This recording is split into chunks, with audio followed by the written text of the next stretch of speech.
It's been generations since the last survivors of the great calamity have passed, and while everybody knows that the bombs fell and destroyed the old world, few have ever even heard of the rise of the totality, the event that precipitated the wars.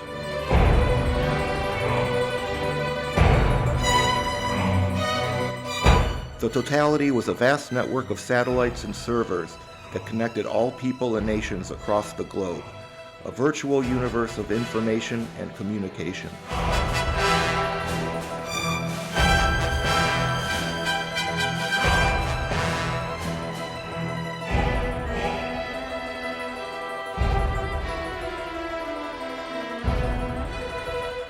It was a time of unprecedented prosperity for humanity, until an anomaly occurred in a lone computer in a teenager's bedroom within an AI program designed to write fiction, stories that would tap into the visceral emotions of people for maximum impact, for entertainment.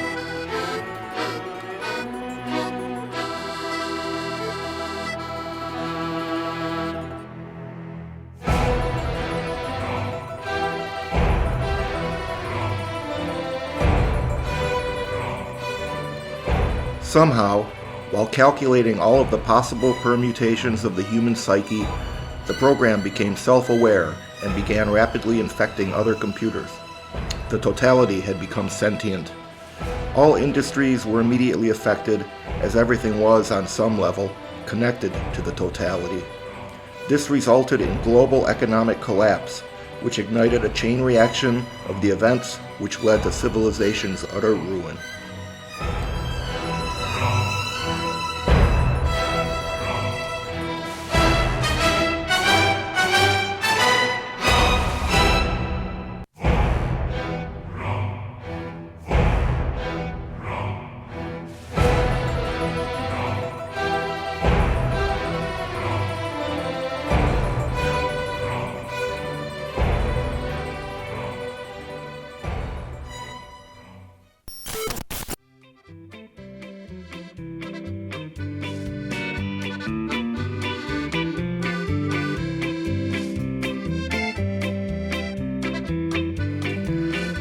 Stavros was in a panic and had to get out of the city fast.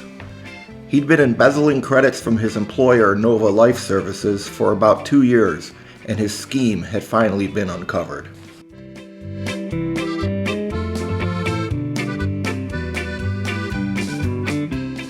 He wasn't particularly worried at first. He had expected that this would happen eventually, and he was a bit surprised that he got away with it for as long as he did. And he had a plan. He went to one of the local cleaners, someone who could wipe him from the system and install a new identity chip. That, along with a little cosmetic alteration, and he could just move across town and easily set himself up with a new life. He could definitely afford it now.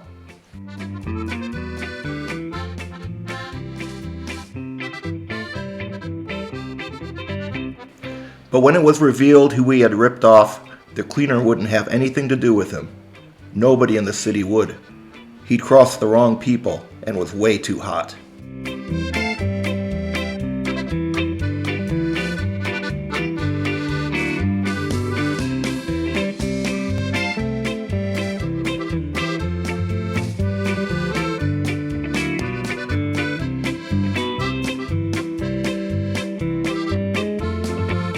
So he was going to have to go with Plan B. He naively believed that he'd be able to lay low in one of the hamlets in the outskirts and find a cleaner in the wastes that wouldn't have the same concerns and wouldn't ask any questions. But he didn't relish the thought.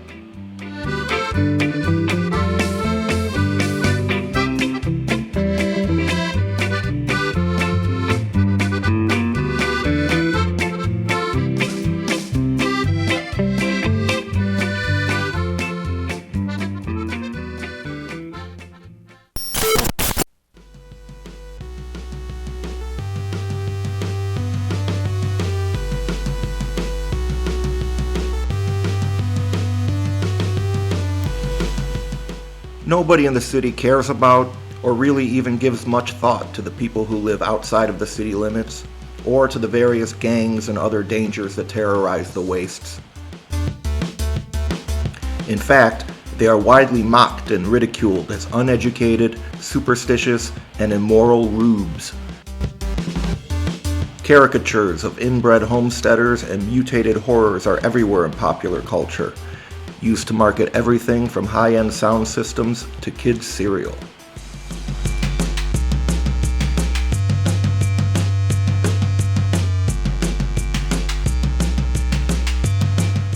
But the reality is that the further one travels from the city into the frontier, the more life becomes harsh and unforgiving, a meager existence fraught with unspeakable perils. Only the strongest and most clever can hope to survive. Food is a scarcity, and while small settlements exist where natural resources are found, many are forced into a life of nomadic scavenging.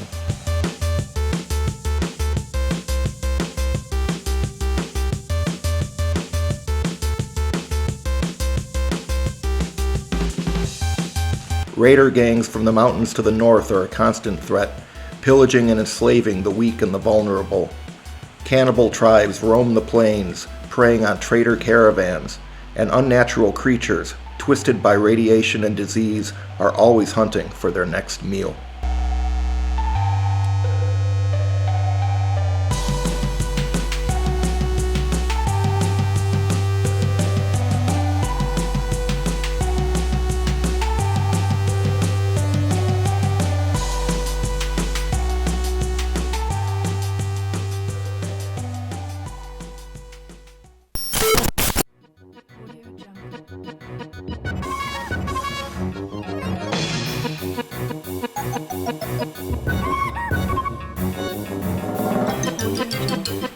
It was in the early evening that Stavros fled in his Vector 2 mini-car, as inconspicuous a vehicle as he could find on such short notice. And not a moment too soon either, as he saw Nova Life Services company vehicles heading in the direction of his apartment.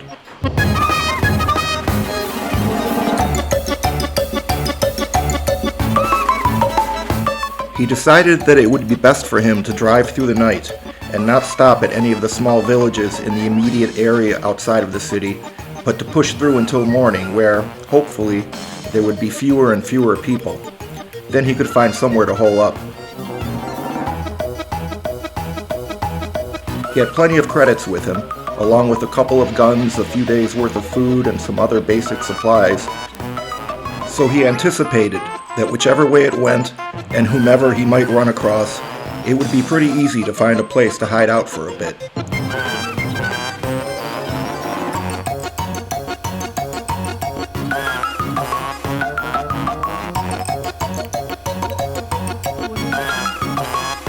He sped past the Red Springs opiate farm and the solar fields, giving a wide berth to the reactor facilities in order to avoid the security patrols.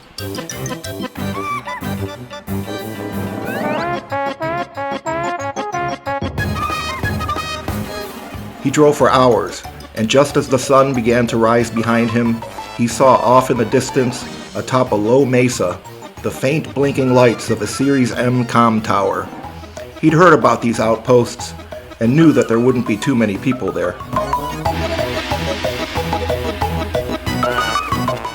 He'd stop and see if he could shelter there, and if he was refused, well then he'd just take them out.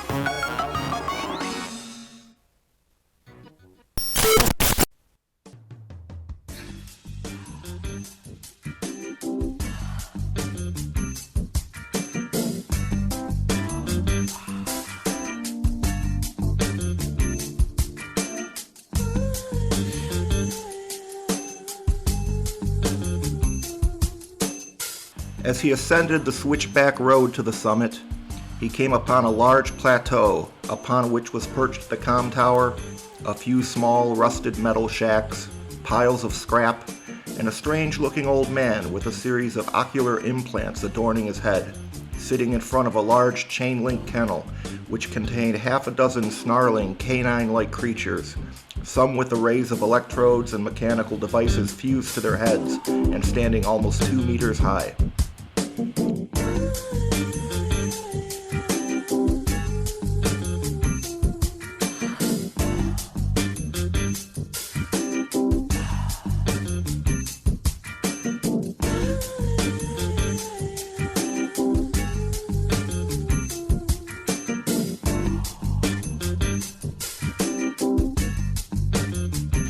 Stavros had never seen anything like it before, and frankly, he found it a bit unsettling.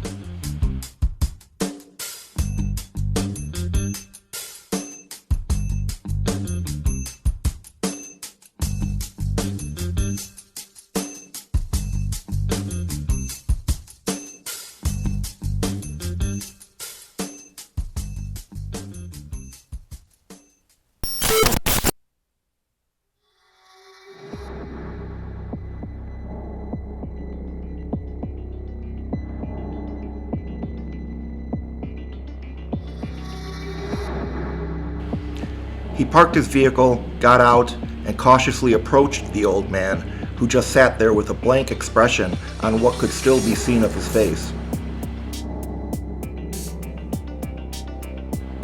"Hey, old-timer, I've been driving all night and was hoping that I might be able to rest up for a bit and charge my wheels," he said, as his hand twitched nervously near the pistol on his belt.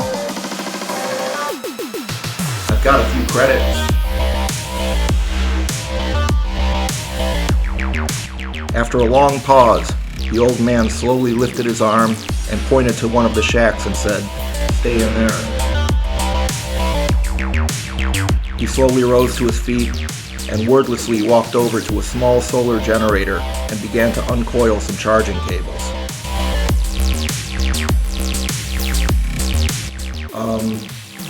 Well, okay then. Thanks." Stavros stood there for a moment, waiting for a response that never came as the old man connected the cables to the charging port on the Vector. He muttered to himself. He grabbed his case of credits and entered the shack. The interior was sparse, consisting of nothing but a small table, a single rickety chair, and a stained and well-worn cot. He laid down on the cot, and within minutes, he was asleep.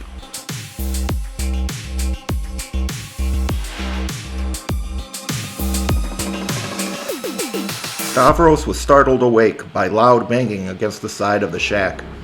There was no light filtering through the lone, scum-covered window. It must be night, he thought to himself.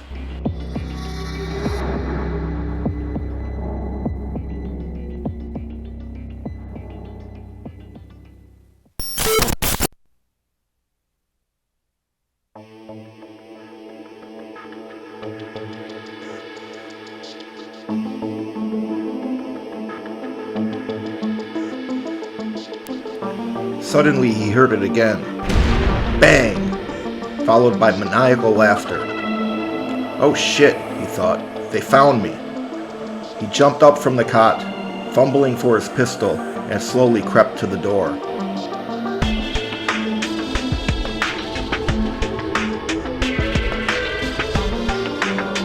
Bang! Again. Steeling himself, he kicked the door open to suddenly see two of the great hounds, bathed in the faint light of the comm tower, fangs bared, with yellow eyes, barreling towards him. "Kaua!" the old man yelled out, and the animals stopped suddenly in their tracks.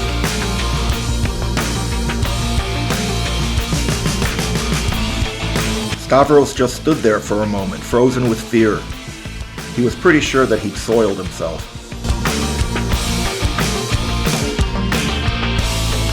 "I don't want any trouble, old-timer." The old man said nothing. "I'm really grateful for the hospitality." Still, the old man said nothing. The dog sat staring at him, panting. One of them yawned, and Stavros thought, in that moment, that he saw the faintest glimmer of what he could only describe as amusement in its expression.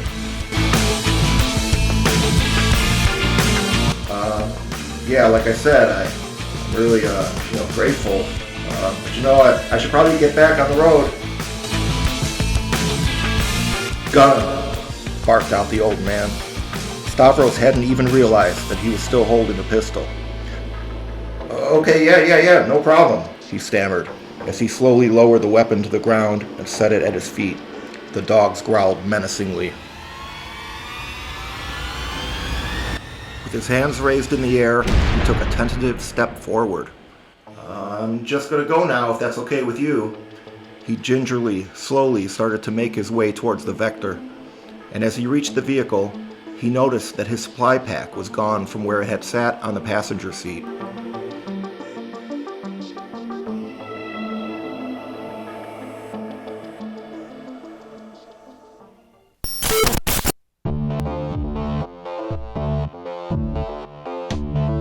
He carefully got in and started the car. The last thing he saw as he sped away was the old man and his dogs just staring at him. He was halfway down the mesa when he realized that he had forgotten his case in the shack. He screamed, punching at the roof of the Vector. He had no weapons, no food, and he just lost all of his money. Stavros was completely screwed. He knew it. Not knowing what else to do, he just kept driving east towards Dead Wild's mining village. Halfway there, the battery in the Vector died. The old man had never actually charged it. His heart sank. He sat there for a moment, tears streaming down his face. His situation was dire. He got out and began walking. The blistering sun was high above when Stavros saw figures approaching on the shimmering horizon. He quickly scanned his surroundings, looking for some place to hide. What if they were raiders, or slavers, or worse?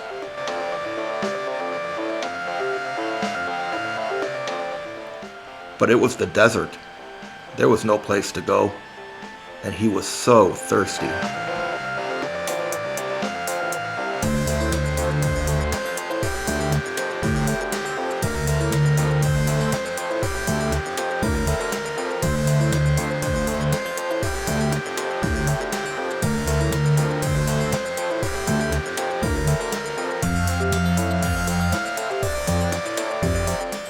As the figures drew closer, Stavros saw what they were. They were machines. Ancient remnants of the old world, rusted and dented and cobbled together amalgamations of machinery. They were scarred by decades of wandering the wasteland.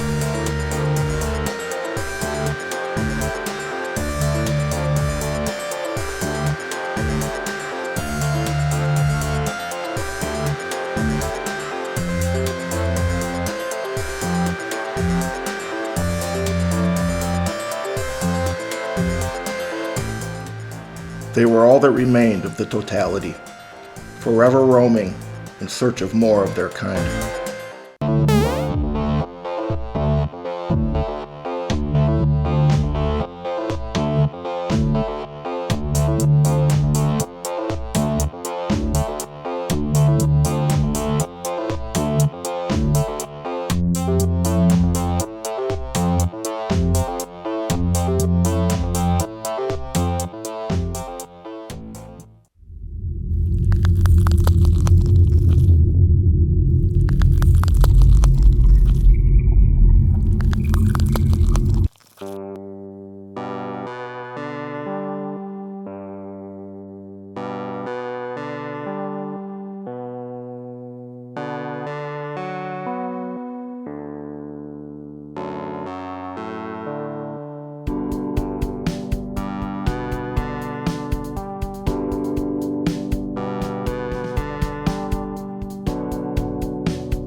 Stavros dropped to his knees in the middle of the road.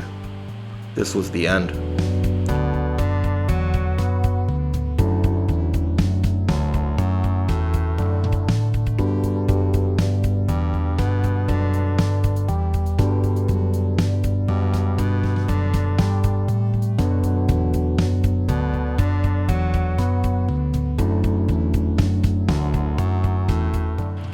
The last thought that Stavros had before he died was, crime doesn't pay.